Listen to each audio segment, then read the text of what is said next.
Bonjour les amis.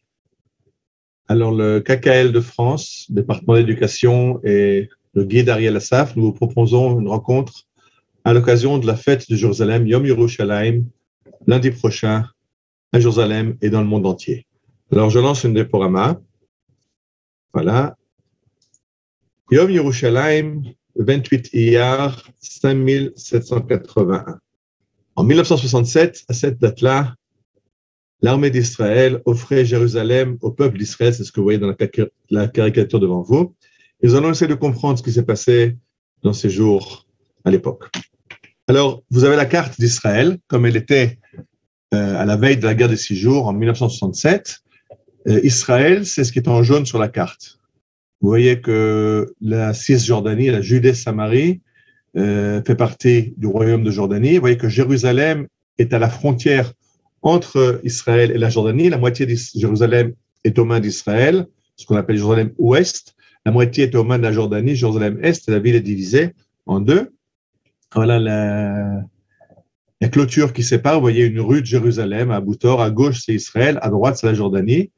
Des endroits où c'était vraiment un mur et des endroits où il y avait vraiment des soldats jordaniens qui tiraient sur les habitants de Jérusalem. Ça, c'était la situation depuis 1948, création de l'État d'Israël, jusqu'en 1967, la guerre des 6 jours. Et nous allons essayer de comprendre maintenant ce qu'a été cette guerre des 6 jours, quels sont les miracles énormes qui ont eu lieu pendant cette guerre et pourquoi le rabbinat a donc décidé d'en faire un jour de fête où on lit le Hallel et on remercie Dieu de tout ce qui s'est passé. Alors, ce qui se passe, c'est que en Yom Ha'atzmaut de 1967, il y a un défilé militaire à Jérusalem, au stade, et pendant ce défilé militaire, le Premier ministre, Levi Eshkol, reçoit un petit papier, le ministre de la Défense, même chose, et puis tous les gens importants commencent à quitter la tribune d'honneur. Ils viennent d'apprendre que l'Égypte a décidé de mobiliser ses forces et d'envahir le Sinaï. Alors, dans le désert du Sinaï, vous voyez en bas à gauche, ce que je vous montre maintenant avec la souris, ce qui est en vert, c'est le désert du Sinaï. L'Égypte décide de mobiliser des forces. Il y avait à l'époque les casques bleus de l'ONU qui avaient été placés là en 1956 et qui devaient interdire l'accès au Sinaï aux forces égyptiennes. Donc les forces égyptiennes devaient être à l'ouest du canal de Suez. Je vous montre le canal de Suez maintenant avec la souris. Et les Égyptiens investissent le Sinaï. Israël n'a pas d'autre choix. On doit donc mobiliser, on mobilise l'armée, tout le monde part en Milouim et on attend la suite. Il y a énormément de pourparlers parlementaires, il y a des discussions au niveau de l'ONU, au niveau des instances internationales, on demande aux Américains d'intervenir, aux Russes d'intervenir, on supplie tout le monde de calmer les Égyptiens qui retournent sur leur base de départ, personne ne veut la guerre, mais les Égyptiens continuent à masser leurs forces et surtout, ils coupent la navigation israélienne vers le port d'Eilat, qui est le port au sud d'Israël. Vous voyez ici vous voyez le port d'Eilat, je vous montre avec la souris au sud d'Israël. Par ici arrive tout notre pétrole, toutes nos importations d'Extrême-Orient et les Égyptiens ont tout simplement barré l'accès à Tiran au sud et ne laissent plus arriver le ravitaillement en Israël. Donc Israël n'a pas le choix, on ne peut pas rester mobilisé pendant des semaines. C'est toute l'économie du pays qui est paralysée et donc Israël décide de frapper un grand coup. Et le matin du 5 juin 67, tous les avions de l'armée de l'air israélienne prennent leur envol et à la même heure, ils frappent tous les aéroports égyptiens. C'était quelque chose d'extraordinaire, ce calcul qui a été fait pour que toute l'aviation arrive à la même minute. Comprenez, regardez la carte, vous voyez qu'il y a des avions qui ont des trajets plus courts, des avions qui ont des trajets plus longs. Tout était calculé à quelle heure ils vont partir pour arriver tous en même temps sur leur objectif, parce qu'une fois que les premières bombes seront lâchées, les Égyptiens donneront l'alerte. Et ce qui va se passer, c'est un miracle extraordinaire, puisque en 2 heures, on va démolir toute l'aviation égyptienne. Ce que vous voyez à droite sur l'image, c'est l'aviation syrienne et jordanienne. Ça se passera un peu plus tard. On commence d'abord par l'Égypte. Et c'est un grand miracle, d'autant plus que le général en chef, Yitzhak Rabin, a refusé cette action. Il a dit que cette opération est beaucoup trop dangereuse. On engage toute l'aviation israélienne. Si jamais ça foire, on n'aura plus d'aviation, on sera détruit. Donc, Yitzhak Rabin a dit c'est trop dangereux, je ne donne pas mon accord. Alors, ce qu'a fait Akadosh Baruch Hu, Rabin a fait une dépression nerveuse. Son médecin l'a mis sous sédatif. Il est allé dormir. Il était remplacé par son adjoint. Son adjoint n'était autre que le général Ezer Weizmann, futur président de l'État d'Israël. Et Ezer Weizmann, dans son rôle d'avant, était le commandant de l'armée de l'air, le général commandant de l'armée de l'air, qui a mis au point ce plan d'attaque. Donc, dès que lui est en poste, il dit, OK, ouvrez les tiroirs, sortez les plans, on attaque l'Égypte. Et en 2 heures, en fait, on avait neutralisé toute l'aviation. Et une armée moderne qui n'a plus d'aviation ne peut pas fonctionner. Donc, en fait, on va parler d'une guerre miraculeuse en 6 jours, mais le premier miracle était que cette guerre a eu lieu en 2 heures. En 2 heures, elle était déjà gagnée. Ça ne veut pas dire qu'il n'y aura pas des combats très durs, une bravoure énorme, un sacrifice héroïque de beaucoup de soldats, mais au niveau de la bataille, le danger était passé. Au bout de 2 heures, cette menace d'asphyxie, d'anéantissement qu'il y avait en Israël, il faut comprendre, les Juifs de la Galoute avaient dit à Israël, aux Israéliens, donnez-nous, envoyez vos enfants, vous allez être détruits, les Arabes vont nous massacrer, au moins envoyez vos enfants en France, en Amérique, que vos enfants survivent. Et en 2 heures, on avait détruit l'Égypte. En 6 jours, on aura vaincu tous nos ennemis. Pardon. Alors voilà les résultats de cette attaque. Au bout de 2 heures, ce qui reste aux aéroports égyptiens, ce ne sont que des épaves d'avions. Parce que de nouveau, il y a eu des miracles incroyables. L'heure de l'attaque a été choisie à 7 heures du matin. C'est le matin quand les équipes de jour ne sont pas encore en poste, que les équipes de nuit sont crevées, vont dormir. Les Égyptiens sont tous au petit déjeuner. Et ce que fait Israël, quand les avions arrivent sur les aéroports égyptiens, on fait un passage à basse altitude, on est repéré par les radars, les Égyptiens foncent vers leur avion, allument les moteurs des avions, et alors les avions israéliens reviennent avec des bombes qui cherchent la chaleur, qui sont donc attirées par les moteurs que les Égyptiens viennent d'allumer, et les avions, un par un, sont éliminés, détruits sur leur base. En parallèle, Israël fonce à travers le désert du Sinaï et les Égyptiens vont battre en retraite jusqu'au canal de Suez. On va faire énormément de prisonniers.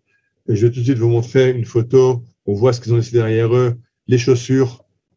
Beaucoup de ces Égyptiens sont des paysans qui ont l'habitude de marcher pieds nus. Les chaussures dérangées, ils ont abandonné leurs chaussures pour courir plus vite. Leurs convois de camions ont été détruits par l'armée de l'air israélienne qui pouvait opérer sans encombre, puisqu'il n'y avait plus d'armée de l'air égyptienne. Et je voudrais vous raconter un des miracles pour moi dans cette guerre.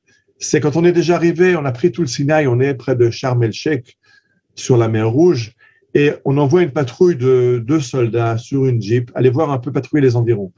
Et ces 2 soldats, au détour d'un oued, se trouvent nez à nez avec 2 half-tracks remplis par 30 soldats de commando égyptiens. 2 Israéliens, 30 commandos égyptiens. Les Israéliens ne savent plus quoi faire. Un dit à son copain, on est foutu, fais comme moi. Il prend sa mitraillette, il met en joue les Égyptiens et leur crie, levez les bras. Et 30 soldats de commando lèvent les bras et se rendent. On va les emmener pour être faits prisonniers. Ils vont donc être interrogés par les équipes qui interrogent les prisonniers pour enquêter sur les forces adverses. Et l'enquêteur va leur demander, va demander à leur officier, mais je ne comprends pas, vous étiez 30 surarmés, il y avait 2 soldats israéliens avec des mitraillettes en face de vous, pourquoi vous vous êtes rendus? Vous les aurez liquidés en 2 secondes. Le colonel égyptien dit, 2 soldats israéliens? Et qu'est-ce que vous faites des 200 qui étaient derrière eux? Alors, nous, on ne connaissait pas, on n'a pas vu les 200 derrière eux. Mais ça nous rappelle à une époque biblique, je reviens un petit peu en arrière, parce que sur cette photo, j'ai mis des versets, ceux qui arrivent à les lire, les versets qui sont en rouge, qui sont dans le livre des rois, où dans le Tanakh, on nous raconte l'histoire suivante, que le prophète Élisha était assiégé dans la ville de Dothan par les forces araméennes. L'araméen de l'époque, c'est les Syriens d'aujourd'hui. Il cherchait à faire prisonnier Élisha, le prophète, et son serviteur réveille son maître et lui dit, maître, nous sommes entourés par des soldats de l'armée d'Aram, toute la ville est encerclée, nous sommes foutus. Et Élisha a prié à Dieu et dit à Dieu, ouvre les yeux de mon serviteur. Et le serviteur voit que les collines autour sont pleines de soldats et de cavalerie, de feu, des soldats de Dieu qui vont attaquer Aram. Et quand les Araméens voient ça, ils font demi-tour et ils s'en vont. Et Élisha avait dit à son serviteur, Rabim Asheritanu, mais Asheritam, il y a plus de soldats avec nous qu'avec les Araméens. Et on a revu ça dans les guerres d'Israël, et par exemple la guerre du 6 jours, quand ces Égyptiens ont vu devant eux 200 soldats israéliens, alors qu'en fait, il n'y avait qu'une Jeep avec 2 soldats. Alors, il y a des choses qu'on a peut-être du mal à comprendre. On peut les comprendre si on comprend que ce qui se passe en Israël, c'est Dieu qui est derrière et qui agit et qui guide nos pas. Alors, les Égyptiens ont vu ce que nous ne voyons pas, ces soldats que Dieu avait envoyés pour aider Israël. Nous continuons. Les Égyptiens sont en déroute et à ce moment-là, déjà même avant la déroute, vers 11 heures du matin, le 7 juin, Nasser, le président de l'Égypte, téléphone à Hussein, roi de Jordanie, et dit, écoute, nous avons attaqué Israël, nous sommes en train de bousculer les Israéliens, nous sommes presque à Tel Aviv, viens te joindre au défilé de la victoire. Au passage, l'aviation est détruite. Maintenant, Hussein aurait bien voulu attaquer les Israéliens avec Nasser, mais il avait peur. Il avait très peur de l'aviation israélienne. Il faut comprendre que la Jordanie, Israël, ça se touche. La capitale, Amman, est à 3 minutes de vol d'un mirage israélien. Donc, il avait très, très peur. Mais quand Nasser lui dit l'aviation détruite, du coup, il a plus peur, il attaque lui aussi. Ah oui, Nasser avait oublié de lui dire que l'aviation détruite, c'était pas la nôtre, c'était la sienne. Mais ça, Hussein ne le sait pas. Et vers 11 heures du matin, il attaque Jérusalem et il commence à bombarder la ville juive de Jérusalem. Il bombarde aussi la région de Tel Aviv et de Netanya. Et donc, Israël n'a pas d'autre choix. On a essayé de le garder en dehors de la bataille. On ne voulait d'abord, on voulait la paix. Quand on a compris que l'Égypte ne veut pas, on dit au moins, on va régler le problème avec l'Égypte. Mais on a essayé de laisser les Jordaniens et les Syriens et les Libanais en dehors du conflit. Maintenant, on n'a pas le choix. Hussein rentre dans la bataille. Israël n'a pas d'autre choix que de contre-attaquer à Jérusalem. Je vais vous faire écouter un petit témoignage du père Dubois qui était à Jérusalem à l'époque. On va écouter ce qu'il raconte lui. J'ai passé pratiquement toute la nuit ici. J'ai assisté pendant des heures à la contre-attaque israélienne, bien sûr, mais du fait que des fusées géantes, éclairantes, montaient sans cesse dans le ciel, une image a surgi en moi que je n'ai jamais oubliée. Tu es sur 180 degrés face à une muraille de feu en pleine nuit. Je croyais rêver, je me suis pincé un moment. Et je disais la chose quelques jours plus tard, interviewé au pied du mur, le fameux mur de Jérusalem, n'est-ce pas? Que je n'appelle plus les lamentations depuis ce jour-là, mais le mur de l'espérance. Je cite cette image, une muraille de feu. Et le rabbin Eisenberg me dit, Claude, quand vous rentrerez chez vous tout à l'heure, ouvrez votre Bible à ce qu'on appelle la Haftorah, n'est-ce pas, c'est-à-dire le passage prophétique de cette semaine lu par toutes les synagogues du monde. Et c'était le chapitre 2e de Zacharie. Je lis ce chapitre et je découvre qu'il nous est dit que l'Éternel enverra un jour un émissaire céleste, c'est une expression que je préfère à celle d'ange, pour prendre les nouvelles mesures de la ville de Jérusalem, les nouvelles mesures. Et je tombe sur cette parole extraordinaire, ne crains pas car je serai pour toi une muraille de feu. Voilà, alors bien sûr, excusez l'erreur, c'est pas le père Dubois, c'était le pasteur Claude Duvernois qui était à l'époque à Jérusalem et qui raconte comment il a vu dans le Tanakh, dans la Bible, ce qu'il était en train de voir par sa fenêtre. Et c'est effectivement, cette guerre des 6 jours est une guerre biblique. Si on pouvait encore ajouter un livre au Tanakh, on aurait ajouté un chapitre qui raconterait cette bataille, parce que c'est vraiment, je vous ai d'abord cité l'histoire du prophète Élisha, et maintenant cette prophétie du prophète Zacharia qui voit la muraille de feu à Jérusalem. Alors nous continuons. Israël attaque donc, la bataille commence sur la colline où était le palais du gouverneur anglais, qui était le quartier général de l'ONU. C'est là que les Jordaniens ont commencé la bataille. Après, il y aura une bataille très dure à la colline des munitions, mais le gouvernement d'Israël ne veut toujours pas encore prendre Jérusalem. On prend position autour de la vieille ville, mais il n'y a pas d'ordre de rentrer dans la vieille ville. On a trop peur d'avoir une pression de l'opinion publique mondiale, et donc on n'a toujours pas l'intention de rentrer dans la ville de Jérusalem. Dans cette bataille de la nuit, je vais présenter une des soldates qui s'est battue. Cette dame n'est pas soldate, elle s'appelle Esther Arditi. Elle est infirmière à l'hôpital de la Hadassah à Jérusalem, et quand les parachutistes arrivent à Jérusalem, elle met ses 2 enfants à garder chez sa voisine, et elle prend son ambulance et elle va aider les parachutistes qui arrivent à Jérusalem.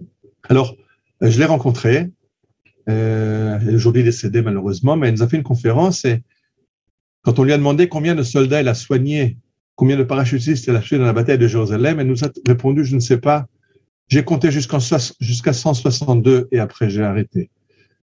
Et elle était surnommée par les parachutistes Hamalach Belavan. Aujourd'hui, elle a sa rue à Jérusalem. Vous voyez le panneau à droite. Rehov Hamalach Belavan, le Malach, l'ange en blanc, puisqu'elle était avec sa tenue d'infirmière. Là, vous voyez en trench coat, mais ça, c'était après. Au début de la bataille, elle est venue en tenue d'infirmière, sans le casque. À un certain moment, un officier elle a dit « Tu ne peux pas te balader sur le terrain en blanc, sans casque. Tu es une cible parfaite pour les Jordaniens, ils vont te tuer. » Et donc, elle a accepté de revêtir une veste par-dessus sur la blouse blanche et un casque. Mais elle a soigné un nom de soldats. Et quand au défilé de la victoire, ils ont cherché où était l'ange blanc, elle n'était plus là puisqu'elle était rentrée à la maison s'occuper de ses enfants. Donc, c'était aussi, je voulais raconter cette histoire des citoyens israéliens qui ont donné tout ce qu'ils pouvaient pour aider le peuple d'Israël dans cette guerre. Esther Arditi, Hamalach Belavan, l'ange en blanc. Alors, pendant ce temps-là, Motagour, le commandant des parachutistes, a pris position au Mont des Oliviers. Il domine la vieille ville. Vous voyez ici le dôme du rocher, là où était le temple de Jérusalem. Et Motagour, le commandant des parachutistes, qui est en train de parler à la radio devant vous, est en train de planifier l'attaque. Il reçoit finalement, le 3e jour, la permission, l'ordre de rentrer dans la vieille ville et il lance ses paras à l'attaque de la vieille ville de Jérusalem. Bon. Alors, on voit là un half-track des parachutistes qui arrivent. Ils arrivent par le mont du Temple. Ils arrivent devant le dôme rocher, juste là où était le Beth Amikdash, mais eux cherchent le mur.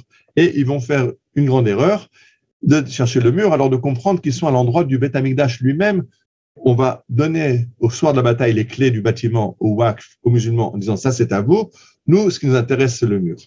Alors, les soldats descendent au mur et 2 photos qui sont devenues les photos de la guerre des 6 jours, c'est le Rav Goren qui sonne du chauffard et Zamosh qui met qui est le drapeau d'Israël au-dessus du mur. Quand vous priez au Kotel, vous voyez au-dessus de vous ce grillage qui existe encore jusqu'aujourd'hui sur lequel les parachutistes ont planté le drapeau d'Israël.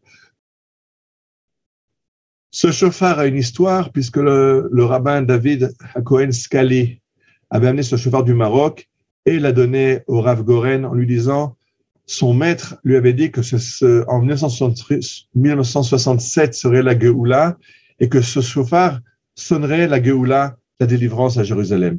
Le Rav Goren l'avait donné à son beau-père, le Rav David Hakohen, le Nazir à Yerushalmi, et à la guerre des 6 jours, puisque j'expliquais qu'au début de la guerre, il n'y avait pas de plan d'entrer à Jérusalem. Le plan était d'attaquer les Égyptiens en Égypte. Le Rav Goren se trouvait avec les forces à la frontière égyptienne.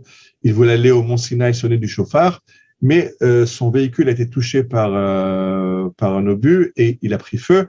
Le Rav Goren et les soldats sont sortis indemnes, mais son chauffard a brûlé. Quand il entend que les paras vont entrer à Jérusalem, il fonce à Jérusalem, mais il n'a plus de chauffard. Donc, il va chez son beau-père, le Nazir, Rabbi David Cohen, et demande ce chauffard. Et ce chauffard qu'il avait reçu du Rav David Cohen Skali 20 ans auparavant, en disant ce sera le chauffard de la Géoula, effectivement était le chauffard que le monde entier a entendu sonner au mur pour dire nous avons libéré Jérusalem. OK. Alors, les soldats pleurent au pied du mur. Ce sont les parachutistes qui ont arrivé. Ça, c'est devenu l'image qui a fait le tour du monde, la libération de Jérusalem. Et Motagour prend ses parachutistes et ils font la cérémonie de la victoire sur le Har HaBayit. D'ailleurs, le mot d'ordre qui avait été donné à la radio par Motagour était Har HaBayit Biyadenu. Nous avons le mont du Temple en nos mains. Mais, comme j'ai dit, la grande erreur qui a été faite, c'est qu'on a rendu les clés au Waqf. Et aujourd'hui, vous connaissez le problème, les musulmans montent par dizaines de milliers et nous sommes en dehors, nous sommes encore au Kotel, en dehors de l'endroit de la Kedusha, en attendant que le Beth Amikdash soit reconstruit très bientôt. Alors, le Rav Goren, que vous voyez sur cette photo au mur, fait venir son maître, le Rav Tzviuda Cohen Cook, et derrière lui, c'est le Nazir, son beau-père, qui sont les premiers rabbins à venir au Kotel, juste après sa libération, en 1967. Quelques photos pour nous montrer de quoi avait l'air le Kotel dans les temps historiques. C'était une petite ruelle très étroite où on venait prier et surtout pleurer, d'où le nom mur de lamentation. Vous voyez la ruelle qui est devant vous, là, elle est très étroite et la première chose que l'armée a faite juste après la bataille, donner des bulldozers et d'en faire une esplanade, celle que vous connaissez aujourd'hui. On peut prier par milliers devant le Kotel. Donc on a démoli quelques maisons pour transformer cette ruelle en une grande esplanade. Et aujourd'hui,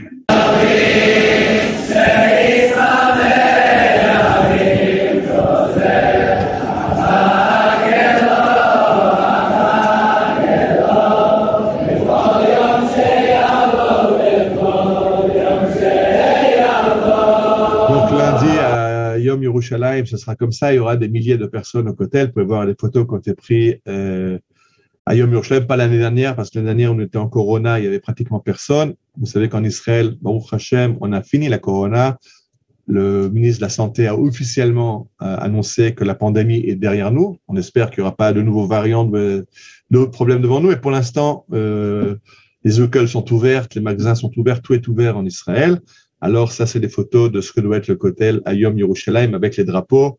Il y a énormément de gens. Vous voyez tous les drapeaux israéliens. On vient chanter et danser au Kotel. C'est pas seulement Jérusalem qui a été libérée. Juste après Jérusalem, les Tzahal continuent et libèrent Bethléem. Vous voyez le tombeau de Rachel. De là, on continue à Hebron et on libère Meharat HaMarpela, le tombeau des patriarches, la tombe d'Abraham, Yitzhak et Yaakov et leurs épouses Sarah, Rivka et Léa, et aussi Adam et Ève.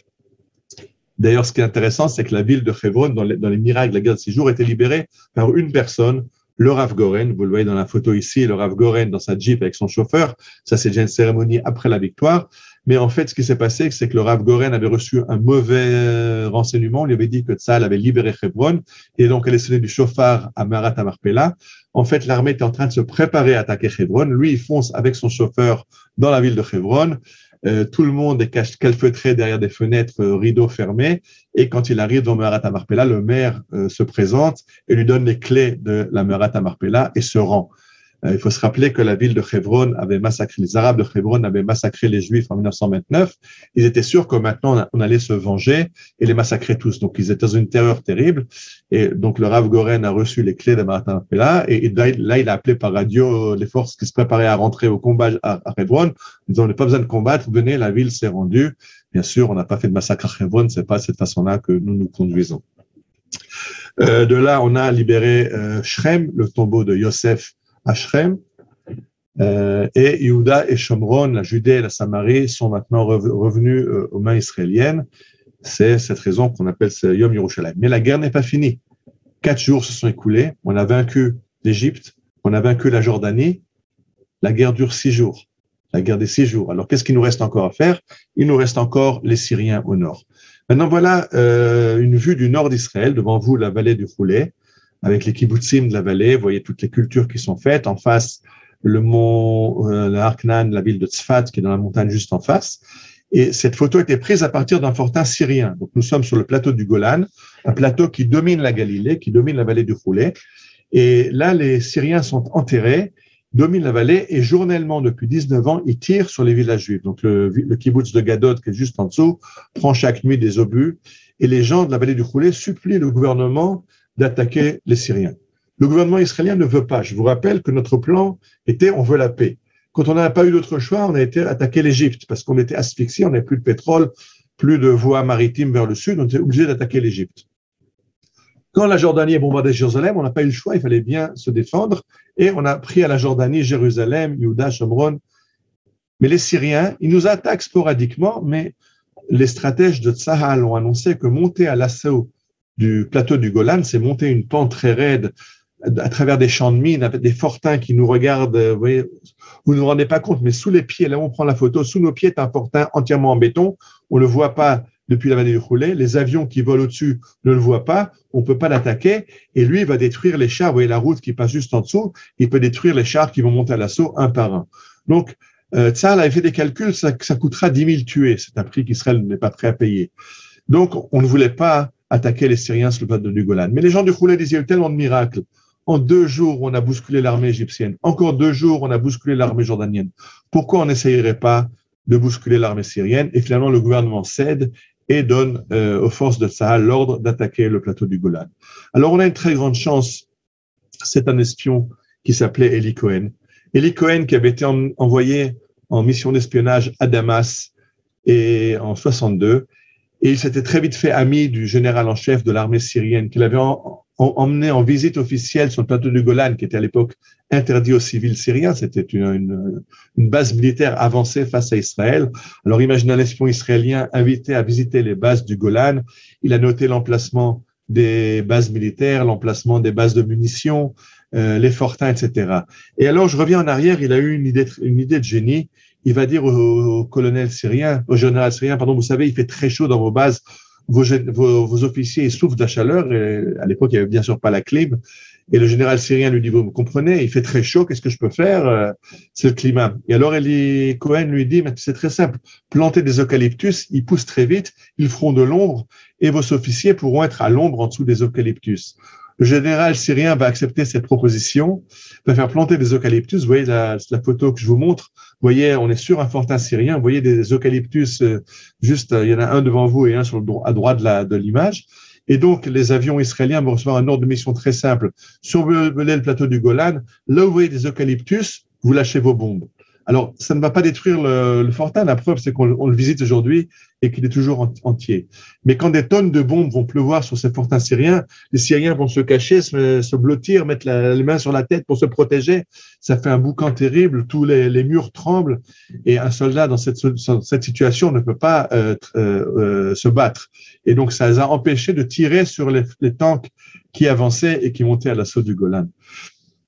Un soldat qui était dans un fortin israélien, du côté israélien, a vu ce qui se passait, a vu les tanks qui montaient à l'assaut, qui étaient détruits par les Syriens, parce qu'il y a quand même eu une bataille, les Syriens se sont défendus quand même, beaucoup moins violemment que ce qu'on a craint. Et les 10 000 tués dont parlaient les stratèges de Tzahal ont été 160. C'est beaucoup pour Israël. On est quand même très loin des 10 000. Et un soldat dans un fortin voit ces soldats, il vole un F-track, il met le contact en contactant des fils électriques et il va aller chercher les soldats blessés, les évacuer, il retourne et les évacue, il retourne, les évacue, il le faisait plusieurs fois et quand il a fini, quand les soldats ont percé et avancent sur le Golan, il retourne dans son fortin. Son officier lui dit, ah, tu t'es échappé, tu étais déserteur, tu as eu peur de l'attaque et tu as déserté. Le soldat ne répond pas. Il dit, non, j'ai voulu aider un blessé. Il va falloir 3 jours pour que son capitaine apprenne où avait disparu son déserteur, qui finalement sera décoré. C'est pour raconter un petit peu aussi la bravoure de gens, comme j'avais parlé tout à l'heure de Esther Arditi. Je parlais maintenant de lui, lui il s'appelait Rouven Abramovitch, j'ai parlé de Eli Cohen, espion, tous ces gens qui ont amené leur contribution à ces miracles extraordinaires de la guerre des 6 jours. Alors, ça prend pied sur le Golan, vous voyez les tanks qui sont déjà presque arrivés en haut, et la guerre est finie. Je voudrais finir peut-être avec Zamosh qui a planté le drapeau sur le kotel, écouter quelques mots de Zamosh. אני נולדתי ב7 ביוני 42. באותו יום בחלנו נרצחה כל המשפחה של הסבא שלי, 19 נפשות מברלין. אני נולדתי עם המטען הזה. 25 שנה אחרי זה בדיוק, באותו יום הנפנו את הדגל. J'en avais parlé, Zamosh, qui a mis le drapeau sur le kotel, l'a mis le même jour, 25 ans après, où sa famille a été massacrée à Khelmno. Il le raconte. Quand il met le drapeau, les gens lui demandent pourquoi tu trembles. Il dit, vous ne vous rendez pas compte. 25 ans, jour pour jour, ma famille était assassinée à Khelmno. Et aujourd'hui, moi, officier de l'armée israélienne, je fais flotter le drapeau sur le kotel. Alors, c'était cette ambiance de miracle, la guerre des 6 jours. Je voudrais finir par ce que va être Bezrat Hashem Yom Yerushalayim lundi prochain à Jérusalem. Alors, vous voyez dans les rues des dizaines de milliers de jeunes qui viennent danser dans les rues, ce qu'on appelle Rikoud Dgalim. On danse avec les drapeaux et on traverse Jérusalem avec ces drapeaux. La fin de ce défilé sera bien sûr au kotel et je vous mets quelques images de ce que ça va être au kotel. Du défilé.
Ça commence par des danses dans les rues, et après, tout le monde se déplace vers le hôtel.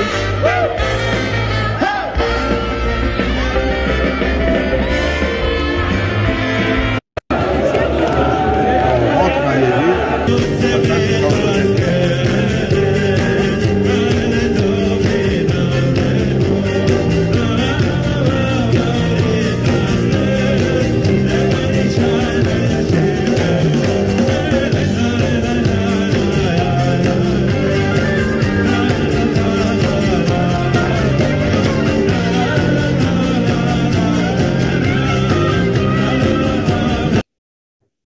Donc, il ne reste qu'à vous inviter à vous joindre à nous. Peut-être cette année, c'est un peu tard maintenant pour se joindre, mais l'année prochaine, dans la joie de Yom Yerushalayim, à Jérusalem reconstruite, tout Am Israël, au Beth Amikdash, avec le Mashiach. Yom Yerushalayim Sameach à tout le monde, de la part du KKL et de ma part à moi, Ariel Assaf. Yom Yerushalayim Sameach.